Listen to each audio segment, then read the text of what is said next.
In a few of my videos, I've made some digs at FIFA players who constantly want the game to be as realistic as the real-life sport. For example, while I was watching Nepenthez react to a video on stream, a few viewers were commenting about wanting more realism into the game. FIFA will never be realistic enough. EA advertises it as realistic. Wait, so you think it's okay that you can have an open goal in the video game and miss? Not only should FIFA not be more realistic, it should actually be less realistic.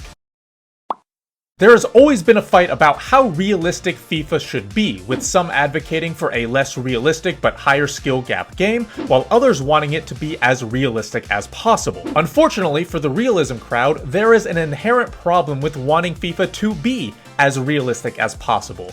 It's an eSport. A game that's an eSport will automatically mean that it is limiting realism to a certain degree. Now, I'm not saying that the game should completely do away with realism. One of the commenters mentions that basic physics should apply, and that is correct. A base of realism is needed in this game because it is centered around the real-life sport. So on one hand, all of these stupid metas that we've had in the past, like El Tornado crosses, spamming La Croquetas, directional nutmegs, they would not be in the game. Along with that, if I were to complete a 50-button skill move combination at midfield while evading opposition that guarantees me a bicycle kick goal from the center circle, even though that would provide a skill gap, it obviously would not be realistic. The base and core mechanics should absolutely be centered around realism, but that does not mean the entire game has to be realistic either. And you may ask, well, why can't a game be both realistic and an esport? As I said before, esports automatically limit realism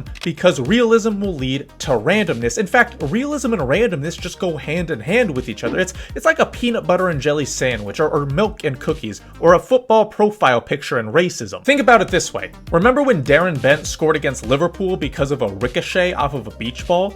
What about when Begovic scored a goal because the wind carried the ball so far it bounced over the opposition goalkeeper? These are realistic things that are also completely random. The point of an esport is to limit that specific type of randomness in-game because we are trying to find the best FIFA player. The good FIFA players will still be pros, sure, but I don't want to see Tex miss an opportunity to win a tournament just because of realism or randomness. Now, this doesn't mean randomness will completely go away. The people controlling these players will still make mistakes, and that's okay. This comment explains it well. The intensity and pressure that causes mistakes should cause me to make mistakes, not the players. This is the type of mindset that perfectly describes what I want from FIFA. A video game that rewards and punishes me when it's deserved. So what's a situation that should reward me?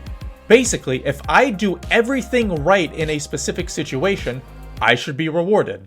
It is that simple. One example I like to use a lot is shooting, because to me, it should be one of the easiest things in this game. Now, I know I've talked about shooting in previous videos, but I want to make it just crystal clear how I feel about 1v1 opportunities. If I am in a 1v1 opportunity and I do everything correctly, as in I do the correct amount of shot power, I'm the correct distance away from the goalkeeper, I use the shooter's strong foot, there's no one around me, I angle my body correctly, and I correctly aim towards the goal, I should score that opportunity literally 100% of the time, no matter who I am using. There was one part during the stream where a player missed a green timed shot after the opponent moved their goalkeeper, and someone asked, who was the player? The thing is, that question in that situation is completely irrelevant. I could be using Mbappe, some silver defender, a bronze goalkeeper with -30 finishing. It should not matter. I should be putting the ball in the back of the net if I do everything correctly. Now, I know that's not a realistic situation because, of course, players will miss things in real life,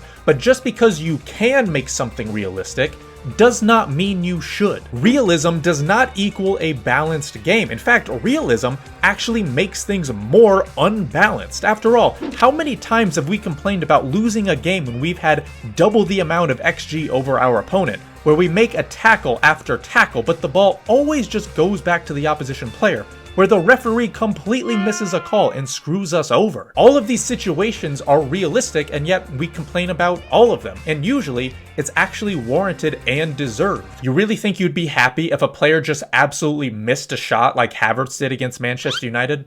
Really? You think you would like that? Come on now. As I said before, I was reading some of the comments in Nepenthes' stream, and I wanted to answer some of them and just kind of clarify a few things. Someone said that there should be a consistency category, or just a consistency attribute in general. Unfortunately, this just isn't really a great idea, and it misses the whole point of what the conversation is. This consistency attribute doesn't take the main problem away, which is that in certain situations, there should be a literal 100% success rate. A consistency attribute is unfortunately just another realistic thing that can be blamed when something dumb happens. It just won't really fix anything. Now, another comment said, isn't he going on about a Souls-like game that everyone loves? Those are designed to be hard for the sake of it. There is a difference between a difficult game and then a game made difficult for zero reason. A difficult game like Cuphead, for example, may have a boss fight with multiple stages where the enemy has many different attacks to keep you on your toes. Now, some bosses can absolutely be too difficult with terrible mechanics. I hate this man with a passion.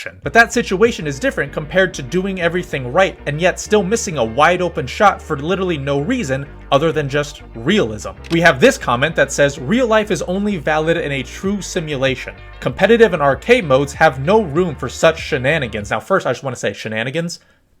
Top tier word, that's awesome. Second, this comment is true for some of the ultra hyper realistic games, but even a lot of other simulation based games like Football Manager aren't completely realistic either. Sports Interactive, the maker of Football Manager, has said that injuries only occur at an 80% rate compared to real life. We also see players take non-league clubs up to the first division with 4 straight promotions. It's difficult, sure, but it's not uncommon by any means. If a club did that in real life, they would be the story of the decade. I mean, look at Luton Town. They are rightfully praised for their rise through the leagues, and it took them 10 years, not 4. And finally, these comments that say, EA advertises the game as realistic, or EA created the game to be realistic. First of all, it's EA. Like, come on. Come on. Second, it doesn't exactly matter what they say, because again, it's an esport. EA trying to make as realistic of a game as possible while also making it an esport is completely contradictory, which is just peak EA, isn't it? Now, I said this in my part 1 video, but EA needs to choose a path of either competitive esport or realism, because they have been mixing the two since about FIFA 17 and we haven't had a good game since FIFA 19. In the end, you have to look at it from 2 perspectives, the football soccer perspective and the video game perspective. What I think a lot of people in the community don't understand is that the video game perspective is always the most important thing. It is a video game first and foremost. That is an objective fact. So that means making a game enjoyable, balanced, and fair will always come first ahead of realism, especially in an esport. So that is going to do it for this video, guys. Hopefully you did enjoy it. If you want to see any other topics, please let me know down below. But like I said, that is going to do it, and we'll see you guys later. Peace.